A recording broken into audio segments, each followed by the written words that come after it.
नमस्कार दोस्तों। आज की इस वीडियो में हम शुरू करेंगे कक्षा 9 भूगोल का अध्याय फर्स्ट भारत का आकार एवं स्थिति। इसका पार्ट 3 वीडियो है। 2 वीडियो ऑलरेडी अपलोड हो चुके हैं चैनल पर हमारे। यदि आपने अभी तक नहीं देखा है तो देख लीजिए। और हाँ, इसको पढ़ने के बाद आप किताब जरूर पढ़िएगा, तभी समझ में आएगा। तो आज हम बात करेंगे भारत की मध्याह्न रेखा या भारत का क्या हो गया, मानक समय रेखा। तो मानक समय रेखा ज्ञात करेंगे, ठीक है। तो मानक समय रेखा आज हम इसको पढ़ेंगे, भारत की मानक समय रेखा।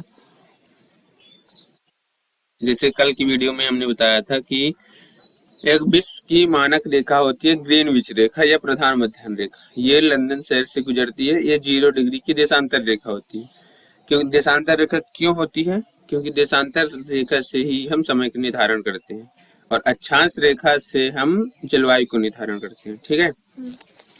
तो देखो, भारत का जो विस्तार है, हमने बताया था एक समय विस्तार कि 8 डिग्री 4 मिनट से 37 डिग्री 6 मिनट तक, ये वाला विस्तार बताया था एक समय। तो देखो, ये जैसे है इसी का हम, ये जो विस्तार है ये ऐसे वैसे विस्तार नहीं है। ये विस्तार का मतलब क्या होता है कि भारत की जलवायु पता चलती है कि भारत की जलवायु कैसी है। समझ में आया?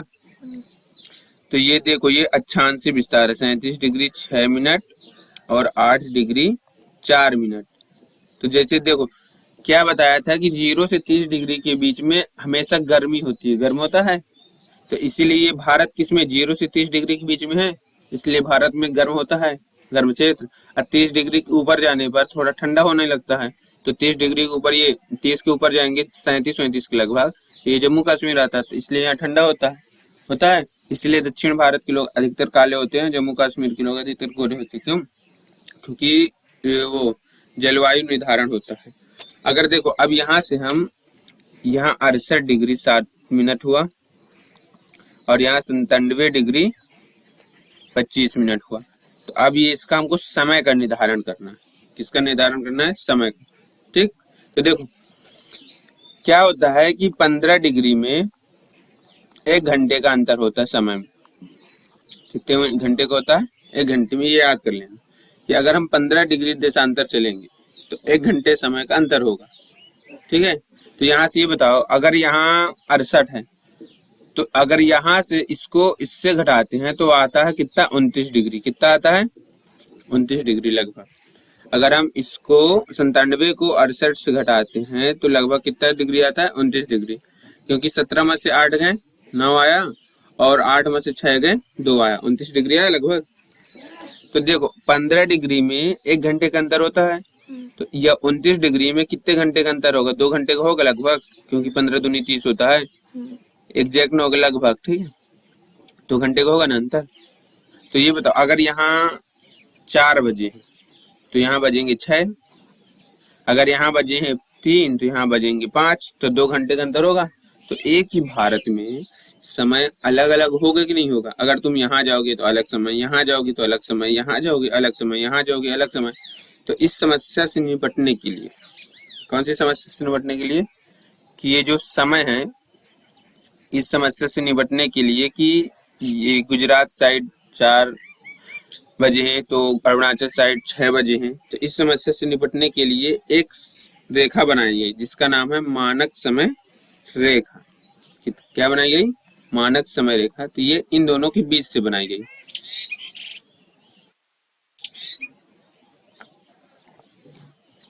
जैसे 68 में या फिर 82 में अगर हम 68 घटाते हैं तो कितना आता है? 12 में से 8 गए 4 और 8 में से 7 गए 1, 14। और उसी प्रकार अगर हम 97 में से 82 घटाते हैं तो कितना आता है? 7 में से 2 गए 5 और 9 में से 8 गए 1। तो यहाँ 15 डिग्री आया, यहाँ 14 डिग्री आया, 29 डिग्री का अंतर था। तो इन दोनों के बीच में एक क्षेत्र मान लिए हम कि देखो ज्यादा टाइम अंतर ना हो, तो इसीलिए हम 82.5 डिग्री की एक रेखा लेते हैं। कितनी? 82.5 डिग्री की। क्योंकि देखो, अगर हम यहाँ से 82.5 घटाएंगे तो लगभग 15 आएगा, और यहाँ से 82.5 घटाएंगे तो लगभग कितना आएगा? 15 आएगा। तो 15 घंटे में, 15 डिग्री में 1 घंटे का अंतर होता है। तो जब 15 डिग्री में 1 घंटे का अंतर होता है, तो अगर हम 82.5 को मानक समय रेखा मान लेंगे और उसी के हिसाब से समय चलेंगे तो ज्यादा फर्क नहीं पड़ेगा। अगर यहाँ 1 घंटा पहले सूर्य उगेगा तो 1 घंटे यहाँ बाद उगलेगा। इसीलिए इस समय से बचने के लिए, मतलब जो इस समय अंतराल से बचने के लिए एक रेखा का माना गया, जिसे कहते हैं मानक समय रेखा। और ये है मानक समय रेखा हमारी 82.5 डिग्री, ये वाली है, ठीक है। ये हमारी मानक समय रेखा है, ये 82.5 डिग्री। तो अगर तुम्हारे क्वेश्चन में सिर्फ इतना पूछेगा कि मानक समय रेखा का मान कितना है, तो तुम बोलोगे 82.5 डिग्री या फिर 82 डिग्री 30 मिनट। कितना? 82 डिग्री 30 मिनट। समझ में आया? तो भारत की मानक समय रेखा का मान कितना है? 82 डिग्री 30 मिनट।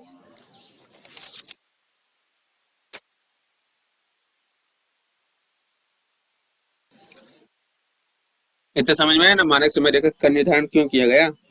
तो क्वेश्चन ग्रीन बीच का है, तो ये ग्रीन बीच जो है पूरे विश्व की मानक समय रेखा है, पूरे विश्व की।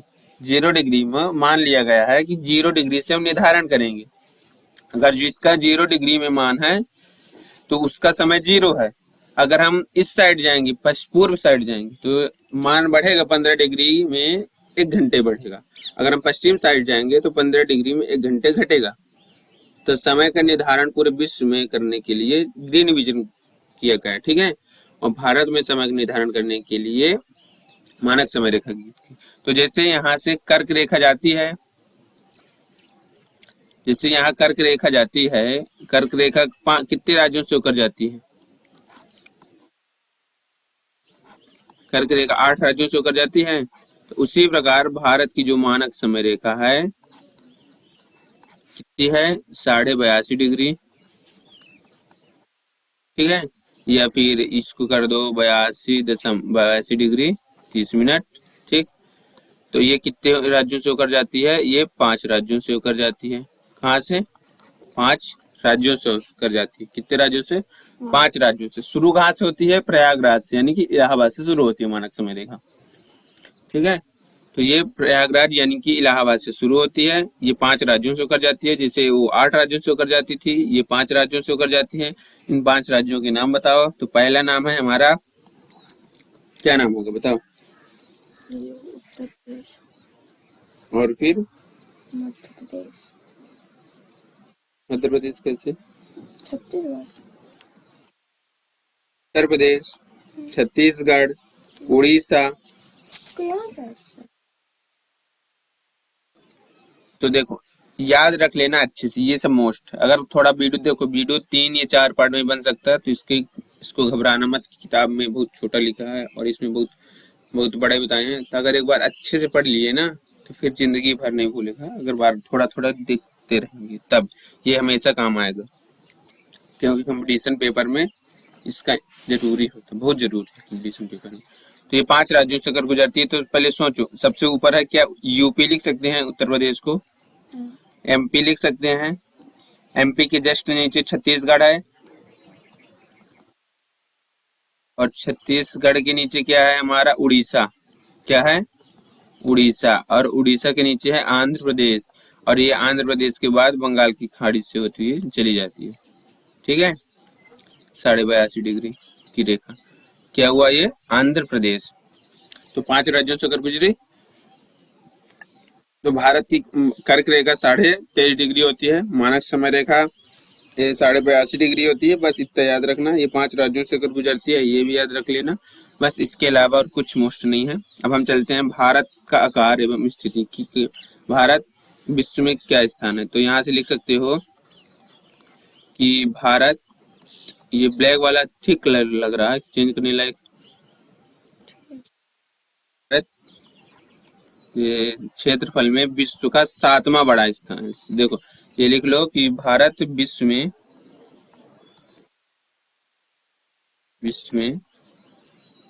क्षेत्रफल में, किसमें? क्षेत्रफल में 7वां बड़ा देश है। मतलब कि 7वें नंबर पर है। क्षेत्रफल की दृष्टि से भारत कितने नंबर पर है? 7वें नंबर पर है। कौन से नंबर पर है? 7वें नंबर पर। तो सबसे तो सातवें नंबर पर है ना, तो सबसे पहले लिखो कि सबसे पहले क्या है। ये देखो, ये अगर हम यहाँ से चित्र बना दें,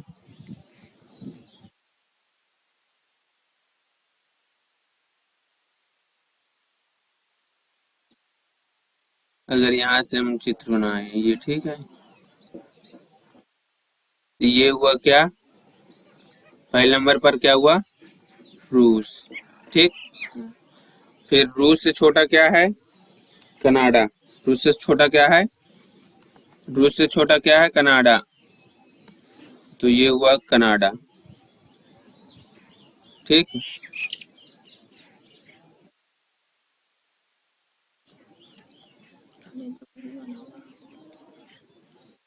तो ये हुआ कनाडा। क्या हुआ ये, कनाडा। याद रहेगा ना। और फिर ये तीसरे नंबर पर क्या हुआ, संयुक्त राज्य अमेरिका। ये थोड़ा सा छोटा, इससे ज्यादा छोटा नहीं है। ये क्या हुआ, यूएसए, संयुक्त राज्य अमेरिका। याद रख लेना, यूएसए। ठीक, फिर यूएसए के बाद चीन है, चीन के बाद ब्राजील है, ब्राजील के बाद ऑस्ट्रेलिया है। तो ये चीन जो है ये भी ज्यादा छोटा नहीं है, ये चीन को इतना कर देते हैं। ठीक है, ये क्या है, चीन है हमारा। और फिर इसके बाद क्या आता है, ब्राजील। ये क्या है, ब्राजील। और ब्राजील के बाद यहाँ से क्या आ जाएगा, ये ऑस्ट्रेलिया। ये व्हाइट कलर वाला ऑस्ट्रेलिया है। ठीक है, और येलो कलर वाला ये थोड़ा सा, ये भारत है। तो कौन से नंबर पर हो गया, 7।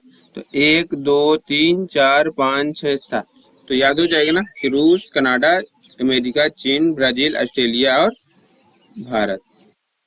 7 राज्य हो गए, मतलब 7 राज्य देश से हो गए भारत की दृष्टि से। ठीक है, ये याद कर लेना, ये थोड़ा मोस्ट है। अब हम आगे चलते हैं कि जनसंख्या की दृष्टि से। तो ये लिख सकते हैं कि भारत विश्व में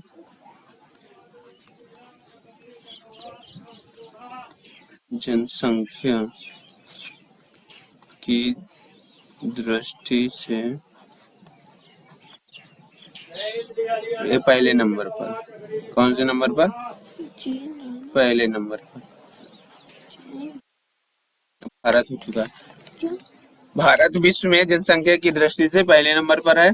पहले चीन था, लेकिन अब जनसंख्या भारत की बढ़ चुकी है, इसलिए भारत पहले नंबर पर हो चुका है। ठीक है, तो भारत विश्व में जनसंख्या की दृष्टि से कौन से नंबर पर है, पहले नंबर पर है। लेकिन आपके पेपर में सही आए तो शायद छपा होगा, तो आप लिख सकते हैं दूसरे नंबर पर। लेकिन देखो, किताब बदली नहीं है। ठीक है, गाइड बदली नहीं है, गाइड में सब दूसरे नंबर पर लिखा है, लेकिन जो करंट अफेयर्स है उसमें किस नंबर पर आ गया, पहले नंबर पर। और जो गाइड है उसमें अभी किताब बदली नहीं है, बुक बदली नहीं है, तो उसमें कितना लिखा है, दूसरा नंबर लिखा है, तो आपको कंफ्यूजन होने की जरूरत नहीं है। ठीक है, अब क्या बचा ये बताओ। अब भारत के पड़ोसी देश बचे और बाकी सब हो गए ना। तो अब ये भारत की पड़ोसी देश, लेकिन हाँ एक बात याद रखना कि आप लोग मैप एटलस जरूर देखेंगे, तभी समझ में आएगी। तो अगर हम यहाँ से पढ़ें भारत के पड़ोसी देश, भारत के पड़ोसी देश, तो भारत के कई पड़ोसी देश थे। पहले हम स्थल वाले देखते हैं। कौन से वाले देखते हैं, स्थल वाले, जो स्थल लगते हैं। ठीक है, मतलब जो सबसे ऊपर साइड लगते हैं ना, जो जिनकी सीमा समुद्र से नहीं, ऊपर ऊपरे वाले हिस्से में, उनको स्थल वाले देश कहते हैं। ठीक है, भारत के पड़ोसी देश स्थल वाले। और कुछ भी हैं, जैसे लक्षद्वीप हो गया, श्रीलंका हो गया, मालदीव हो गया, ये माहे हो गया, ये क्या है, ये वो वाले हैं, समुद्री वाले। ठीक है,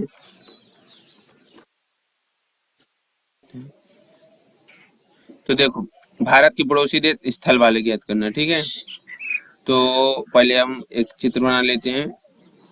आप भी ये चित्र पेपर में बना सकते हैं। ये वाला क्या होता है कि याद रखना, क्योंकि ये देखो अभी क्वेश्चन क्या पूछा है कि कौन से देश, मतलब चीन के साथ भारत के कौन से राज्य लगते हैं, ठीक है, ये क्वेश्चन पूछा है। फिर ये क्वेश्चन पूछा है कि बांग्लादेश के साथ कौन से राज्य लगते हैं, पाकिस्तान के साथ कौन से राज्य लगते हैं, और अफगानिस्तान के साथ कौन से राज्य लगते हैं। तो इनको आप एक बार मैप में जरूर देखिए। तो पहले यहाँ से देखिए, जैसे जैसे हम बनाते जाते हैं वैसे वैसे आप एक बार मैप में देखते जाइएगा, तो आपको पता चल जाएगा, ठीक है। तो यहाँ साइड अगर हम देखें तो इस साइड हमारा ये हिमालय है, तो इस साइड क्या है हमारा, नेपाल है। ये कौन सा हिस्सा है, नेपाल का हिस्सा है, ठीक है। तो ये कौन सा किसका हिस्सा है, ये नेपाल का हिस्सा है, ठीक है। यहाँ से नेपाल का हिस्सा है। और ये वाला हिस्सा देखिए तो नेपाल के बाद क्या आता है, सिक्किम आ जाता है, और सिक्किम के बाद क्या आ जाता है, यहाँ भूटान आ जाता है। इतने में भूटान है, ठीक है, ये क्या है, भूटान है। लेकिन इसके ऊपर अगर देखें हम, तो जैसे देखो यहाँ से तो क्या आ जाता है हमारा, ये यहाँ से उत्तराखंड से लेकर ये वाले हिस्से से, ये यहाँ से लेकर ये, अब बाकी यहाँ से नेपाल का हिस्सा, ठीक है। तो यहाँ सिक्किम में क्या, सिक्किम में लगेगा तुम्हारा चीन लगेगा, सिक्किम से क्या लगेगा, चीन की सीमा लगेगी। और ये भूटान के बाद यहाँ से यहाँ तक ये पूरा, ये वाला पूरा, और यहाँ से ये वाला पूरा, ये पूरा हिस्सा किसका है, चीन का है। किसका है, चीन का। तो कितने देश हो गए, चीन, नेपाल और भूटान। कौन कौन से, चीन, नेपाल और भूटान, ठीक है। तो इससे तुम इसको लिख सकते हो भूटान, और अगर ये इसको लिखना है तो इसको लिख सकते हो नेपाल, ठीक। अब देखो इस साइड, यहां तक है तुम्हारा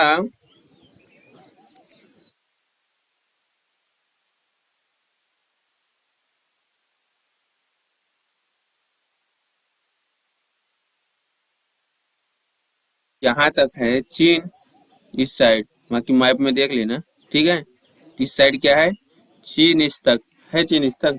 फिर यहाँ इस जस्ट उस चीन के नीचे से, मतलब कि इधर से, कहाँ से, इधर से और इधर तक, कहाँ तक, इधर तक, इधर तक, ठीक है।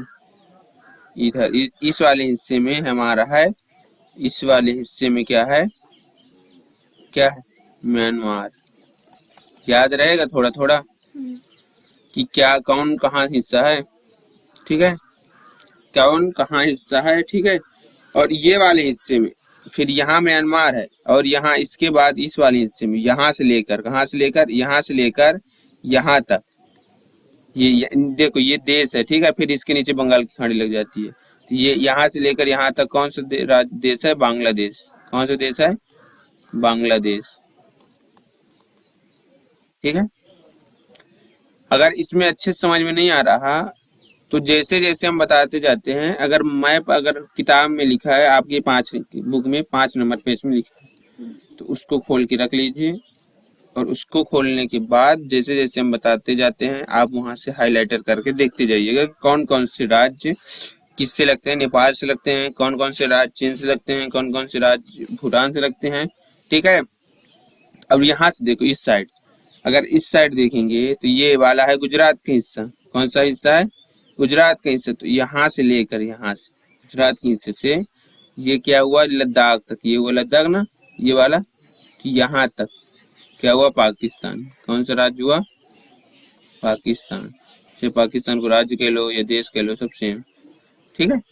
ये पाकिस्तान हुआ। और ये वाला हिस्सा, ये वाला यहाँ से लेकर यहाँ, इन दोनों के बीच में क्या हुआ, अफगानिस्तान हुआ।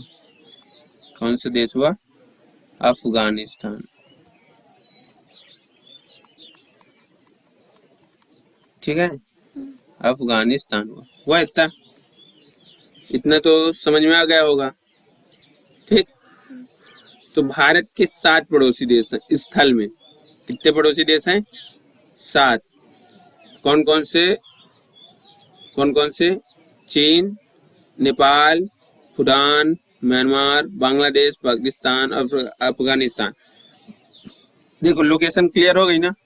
अगर मान लो क्रम से याद करना है तुमको क्रम से याद करना है, तो एक ट्रिक है हमारे पास, उसको ट्रिक बाद में बताएंगे। चलो पहले हम ये वाले भी देख लेते हैं कि कौन कौन से जलीय सीमा में, ठीक है। तो यहाँ से क्या है, यहाँ पास क्या है, कौन सा राज्य है, श्रीलंका है देश, श्रीलंका है, तो ये भारत का पड़ोसी है, लेकिन ये जलीय पड़ोसी है, ठीक है, स्थान में पड़ोसी नहीं है। क्वेश्चन समझना, पहले क्वेश्चन पूछेगा कि भारत के कौन से पड़ोसी देश हैं, ठीक है, तो क्या लिखना, 7, ये वाले लिख लेना, ठीक है, ये वाले 7 लिख देना। लेकिन अगर वो पूछेगा कि दक्षिण में या फिर समुद्र में कौन से देश हैं, तो ये, ठीक है। तो ये देखो यहाँ पास है मालदीव, कौन सा देश है, मालदीव, ये भी भारत का पड़ोसी है, ठीक है, कौन सा है, मालदीव। तो भारत तो हिस्सा नहीं, लक्षद्वीप है भारत की, मालदीव नहीं, ठीक। तो मालदीव भारत का हिस्सा नहीं है, तो भारत का पड़ोसी कौन सा है, ये है मालदीव, ठीक। और मालदीव के बाद क्या आता है, मालदीव के बाद क्या आता है, ये एक और है, ये यहाँ पास, ये अंडमान निकोबार द्वीप समूह है। देखो अंडमान निकोबार द्वीप समूह यहाँ पास है, ठीक है, ये अंडमान निकोबार द्वीप समूह, श्रीलंका यहाँ, अंडमान निकोबार यहाँ, और लक्षद्वीप के ऊपर जस्ट नीचे मालदीव है, ये लक्षद्वीप है हमारा, ठीक। उसके नीचे क्या है, मालदीव, और ये श्रीलंका है, इसके नीचे ये अंडमान निकोबार है। तो अंडमान निकोबार के द्वीप यहाँ पास से, इसके पास में आता सुमात्रा या फिर इंडोनेशिया, कौन सा देश, इंडोनेशिया, तो यहाँ आता है इंडोनेशिया, इंडोनेशिया, चाहिए। ठीक है। तो ये हो गए भारत के पड़ोसी राज्य, पड़ोसी देश, ठीक है। तो मालदीव ये हुआ, लोकेशन क्लियर हो गई ना, यहाँ मालदीव है, फिर यहाँ श्रीलंका है, और यहाँ इंडोनेशिया है।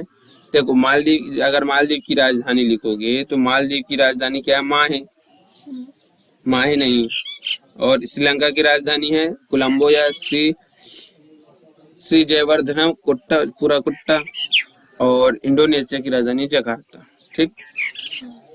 इतना क्लियर हुआ, ठीक, कि भारत के देखो मालदीव है, श्रीलंका है, इंडोनेशिया। अगर हमसे कुछ छूट गया हो तो आप एटलस से देख के कर सकते हैं कि कौन कौन से देश, अभी हमारे हिसाब से इतने ही हैं। अब देखो इन दोनों के बीच, ये पड़ोसी देश हुए ना हमारे, अब इन दोनों के बीच पाक जल संधि हुई, ये तो पता होगा ना, किनके बीच, भारत और श्रीलंका के बीच, तो पाक जल संधि है। ये ना सोचना पाक जल संधि है तो पाकिस्तान जल संधि है, नहीं, पाक जल संधि एक नाम, ठीक है। तो ये भारत के पड़ोसी देश, स्थल वाले देश, ये नाम याद रहेंगे, कोई दिक्कत तो नहीं है। तो देखो एक ट्रिक बता दे रहा हूँ कि तुमको अगर भारत के पड़ोसी देश को याद करना है तो याद कर लेना कि बचपन में MBA किया, याद रहेगा ये, बचपन में MBA किया। लेकिन हाँ, MBA तो कर लिए हो, लेकिन पहले क्या करना है, तुम मैप में, जैसे अभी तुम ये वाली बुक है ना, इनको हाईलाइटर लाओ, ये इनको अच्छे से देख लो कि पाकिस्तान कहाँ पास है, इनको हाईलाइट कर लो, चीन कहाँ पास है, नेपाल कहाँ पास है, भूटान, ठीक है। फिर अभी चेक करो कि नेपाल के से, अभी अपने रफ में लिख लेना कि पाकिस्तान के साथ कौन कौन से राज्य लगते हैं, कौन कौन से केंद्र शासित प्रदेश लगते हैं। जैसे कि यहाँ से गुजरात लगता है, राजस्थान, पंजाब, हरियाणा लगता है कि नहीं लगता, नहीं लगता, ठीक है, जम्मू कश्मीर लगता है, और ये लद्दाख लगता है पाकिस्तान के साथ, ठीक है।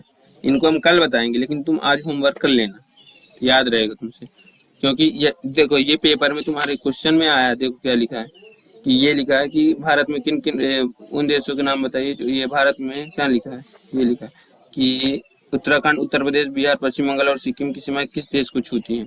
तो जब तुमसे याद रहेगा किस देश को छूती हैं, तभी तो टिक लगा पाओगे। तो फिर यहाँ से देखो नेपाल के साथ क्या है, उत्तर प्रदेश है, बिहार है, उत्तराखंड है, इस तरह से इनका होमवर्क है। इनको चेक कर लेना कि पाकिस्तान, अपने बुक में देख लेना कि पाकिस्तान, नेपाल, चीन, भूटान किन किन इन देशों के किन किन राज्यों से लगती है। बाकी हम कल तो बताएंगे ही, ठीक है, कोई दिक्कत तो नहीं है। फिर जैसे ही कल लास्ट वीडियो होगा इसका एक अध्याय का, फिर इसके बाद हम पढ़ेंगे 2 अध्याय। 2 अध्याय में है भारत का भौतिक स्वरूप। तो आप पढ़ने से पहले, क्लास लेने से पहले एक बार किताब जरूर पढ़ लीजिएगा, तभी अच्छे समझ में आ जाएगा कि भारत का क्या क्या द्वीप समूह है, क्या क्या है।